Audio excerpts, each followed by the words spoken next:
Hello and very warm welcome to all of you in this edition of Public Forum. I'm Anurag Munetha with you. The talks between farm unions, farmers and the government took place today. This is the 7th round talks and this happened in the Vigyan Bhavan as well. And the 41 farm unions took part in this discussion. But as the reports are coming, government has ruled out repealing of the 3 agricultural laws and asked the farmers delegation to point out what they consider objectionable in the legislation.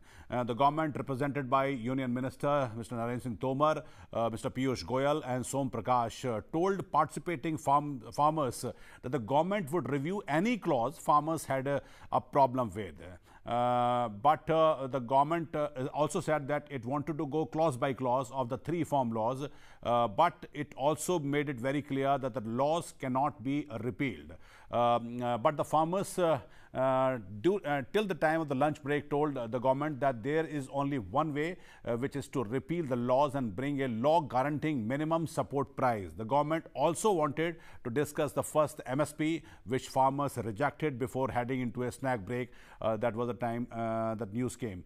The 2 key demands of the farmers: complete rollback of the 3 farm laws, farmers say will hurt their livelihoods, and law guaranteeing minimum support prices for farm produce has been on the agenda during the almost all 7th talk. So we are going to discuss about that. This talk is going for a solution, or the deadlock is still pending. We are going to discuss about all these things in this edition of Public Forum.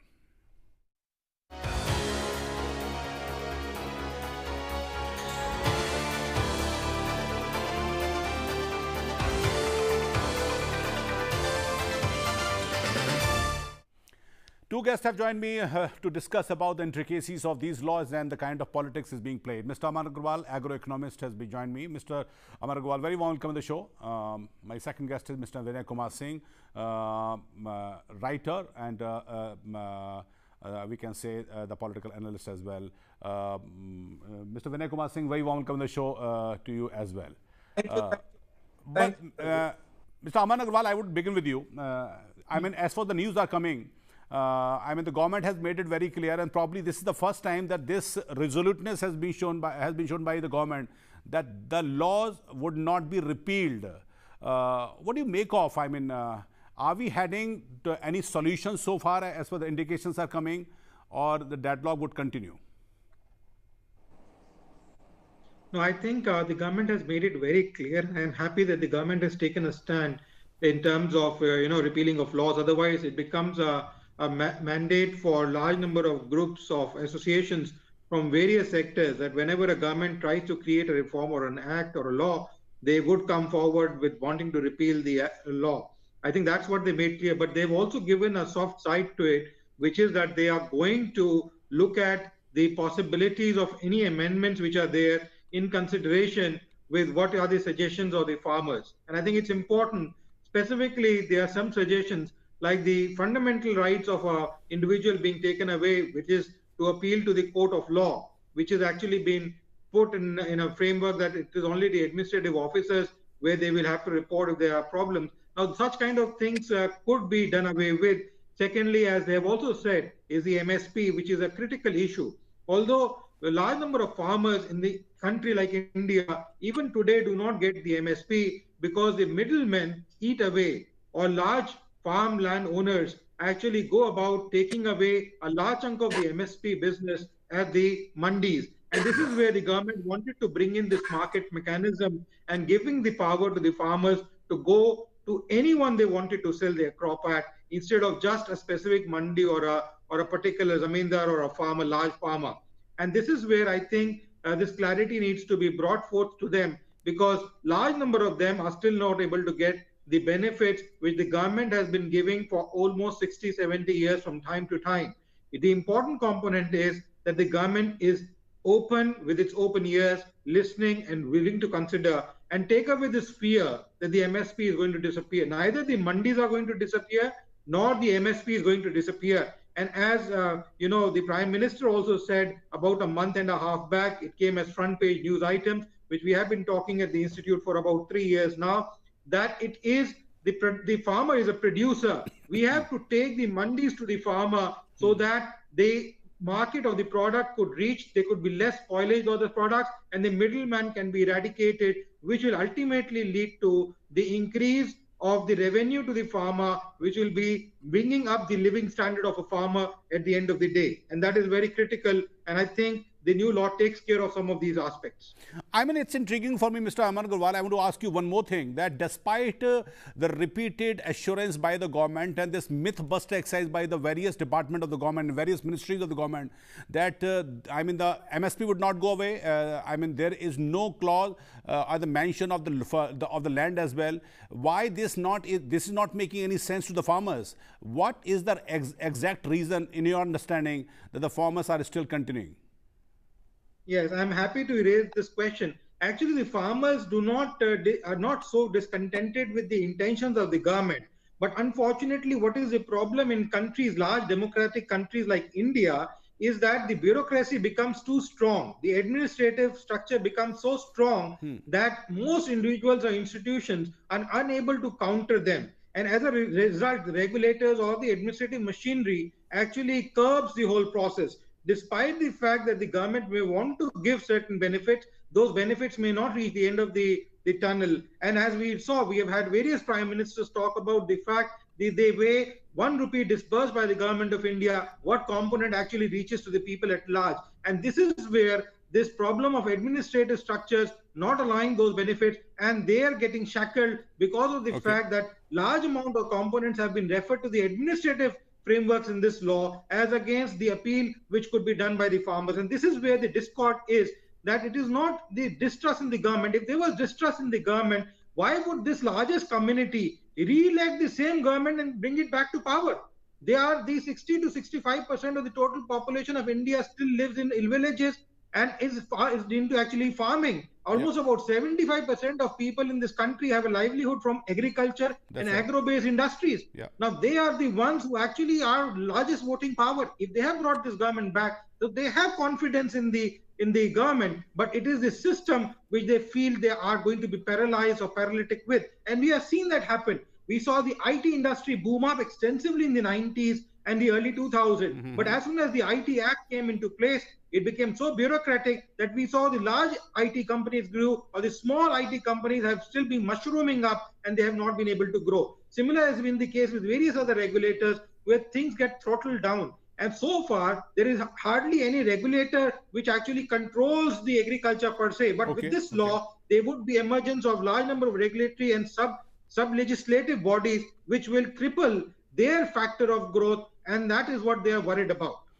Mr. Vinay, your understanding about, I mean, in fact, one of the most very pertinent and very visible dichotomy that was visible at today's talks, that government wanted to first discuss the proposal on the minimum support price, which the farmers rejected.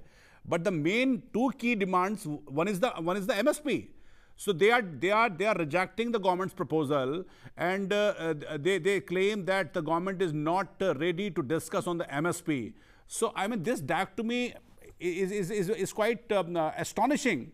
And in fact, Mrs. Sonia Gandhi also made a very scathing attack on the government as well. So what do you make of the kind of things are coming from various farm unions and the political parties? When Sonia Gandhi ji takes a stand on the ongoing farmer agitation to support them, she must revisit their decision or their stand down the line some years back. They wanted the same reforms to happen. So that is politics, Anurag ji, let us not discuss that. But what thing has generated a curiosity among the fresh minds of this country, that if it is a matter between the government, an institution called government, and the organization of farmers, so why there is a third party agenda? Why the third party agenda? You can smell those things. What I want to say, that in the recent past, in many incidents, you have seen organizations like PFI, Popular Front of India, they have a role to mislead the agitations. So I am just reading a paragraph of 2 days ago what PFI has posted on their official website regarding this farmer agitation. Okay. They say that stand with the struggles of Farmer Popular Front. And it is a long letter, so I am just reading the concluding remarks, and you can understand that what kind of role the PI or the third parties, those who want to destabilize India, they have a role in these kind of moments. So what they are concluding that Anurag ji, please have a look. The farmers in Delhi who also have expressed their solidarity to the activists and leaders imprisonment for voicing against CA and NRC have proved that they are not just protesting against the anti-farmer laws, but are in fact pursuit of larger solidarity against the corporate Hindutva, fascist, imperialistic designs. So whenever you get these words now, fascist, Hindutva, imperialistic, you know, again I refer to the same conspiracy theory to the third parties, to those forces, those who want to bleed India, those who want to stabilize India. And you know, Anurag ji, I never question the integrity of the farmers. That those who are protesting, they are farmers or not? They are farmers. But what I want to say, that these farmers are being unknowingly used as raw material for the conspirators, those who want to destabilize India. And their agenda is say that no dialogue should happen, or no successful dialogue should happen between the farmers and the government. They want to create a scenario that this government is an alien government and this is opposed to the people of this country. So what they want to serve their agenda in such a way. So this is basically a conspiracy theory. And you know, the government has very few options, Anurag ji. Yeah. If the governments accept their demands, the third party wins. If the government uses force, the third party wins. You know, so what? The government is left with very less options. But again, the government is very intelligent in that once you develop a habit that any reform is taking place and you are agitating and you are protesting and you are again telling to repeal it, to abolish it, so this will become a habit, and this is not going to be good for a developing country like India, who wants to change its orbit from developing to developed country. So for changing the orbit from developing to developed country, we need to change the orbit we need to have reforms. And particularly in the agricultural sector, which has not seen reforms in the last century. Anurag ji. Okay. Mr. Aman Agarwal, if you could retell our viewers about these two very contentious issues, or let's say the main demands of the farm unions, about that if the MSP will stay, as the government is saying, why can't the government mention into the bill first?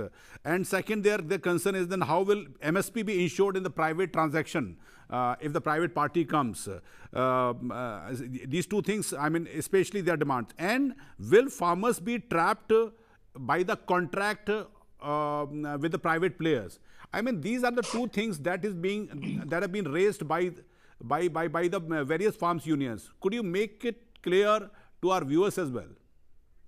I'm going to stop you. Mr. Narendra Singh Tomar is speaking to the press. Let's have a look.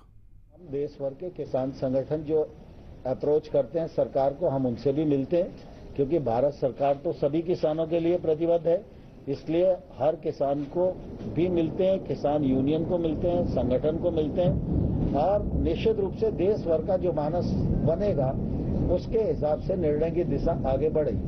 ठीक है, धन्यवाद.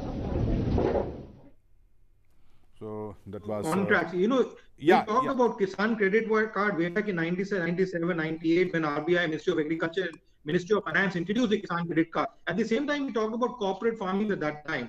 And then at various forums. And at that time, various companies introduced that. In fact, if you look at states like Haryana and Punjab and certain southern states, they have already introduced corporate farming and even joint ventures with various companies overseas. We do organic farming in India. And some of these farmers are doing extremely well because of the collaborations which are taking place. So to create this monster of private enterprises or institutions or companies, listed companies, wanting to take away the livelihood of farmers is not a right thing to happen, because for almost 20 years now, we have seen many of them coexist and many of the farmers benefit out of it.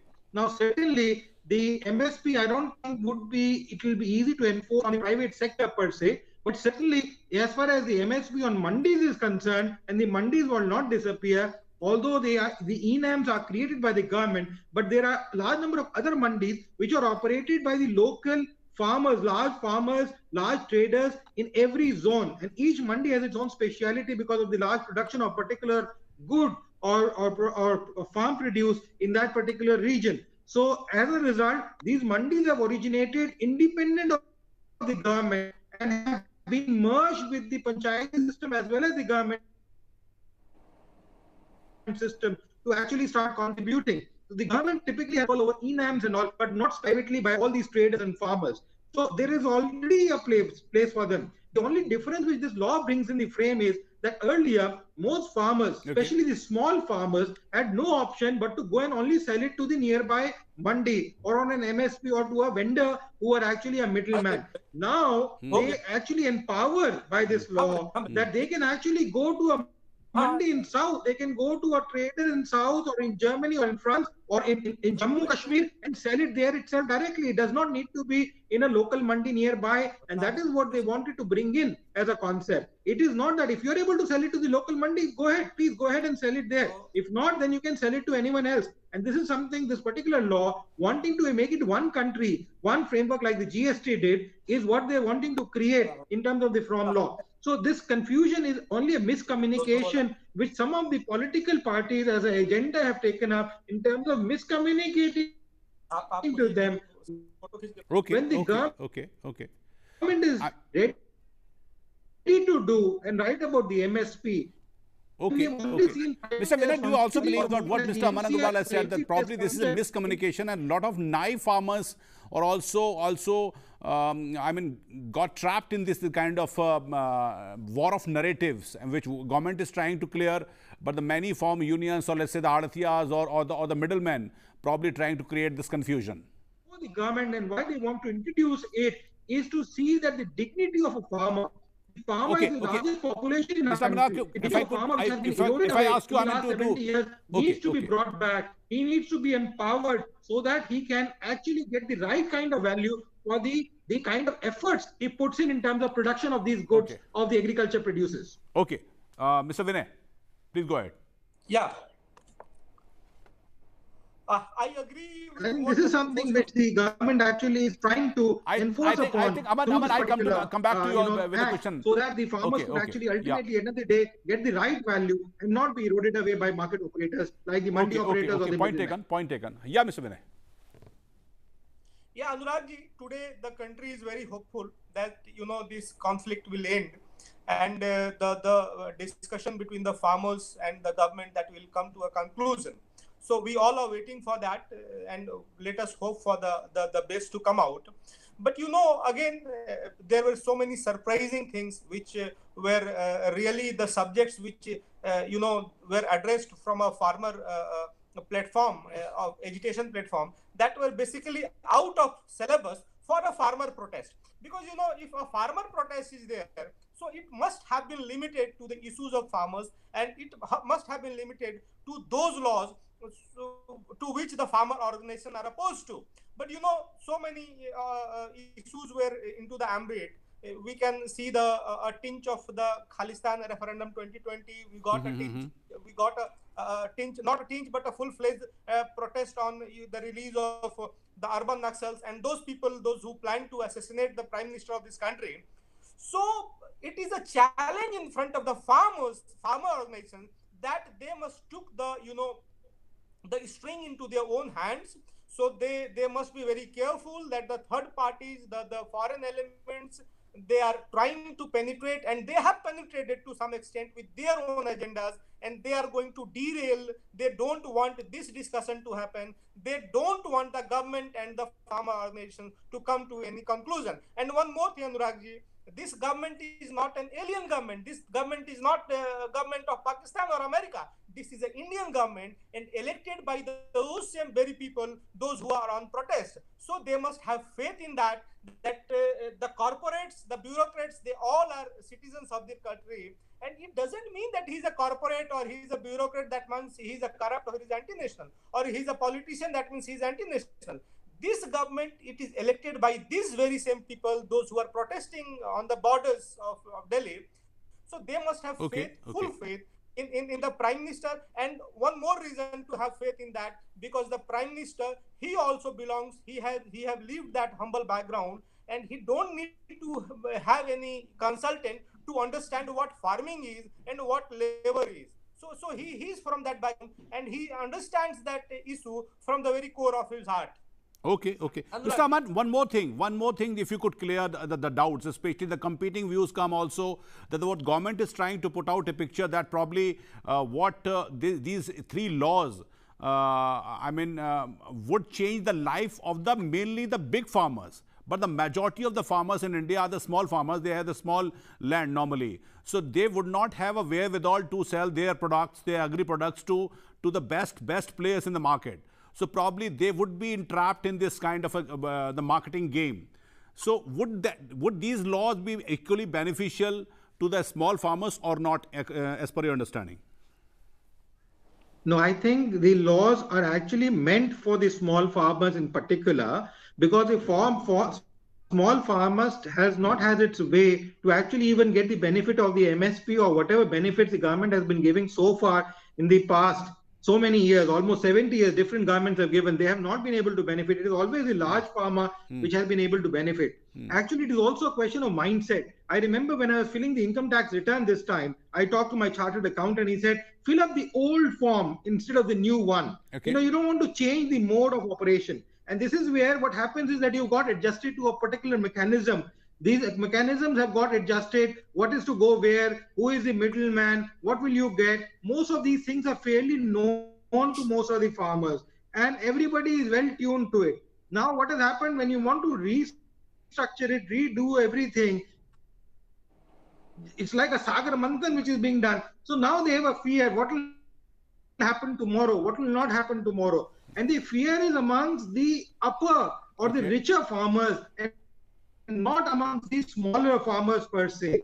And this is where the fear is, because they have a certain mechanism. They have already fueled the system, the administrative machinery, to actually get their way through. Now they will have to redo the whole process again. Actually aggrieved with this particular framework, they will abide by the law. Most of us as a common man never feel that problem. And in fact, the fact that during the COVID, they were the biggest warriors, like the health warriors. I would say I would like to salute all the farmers, because they have been the biggest warriors of producing goods and services. Despite that, if the whole economies were in lockdown, the farmers were still producing, and we could eat food sitting in big cities like Delhi and NCR and Mumbai and other cities. And even while this agitation is taking place, while the particular framework where they're trying to forward, they're putting their request. Even today, we are able to get all vegetables, and this is primarily because of the fact that large amount of farmer community is still working and trying to If I ask you both of you, the time is not much in these difficult times. Okay, if I ask you, the sense of complacency, especially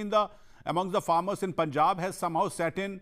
And there is a fixed pattern, and the majority of the farmers normally sell their products, especially the wheat and rice, at the MSP to the mandis. So probably that sense, that comfort would go away.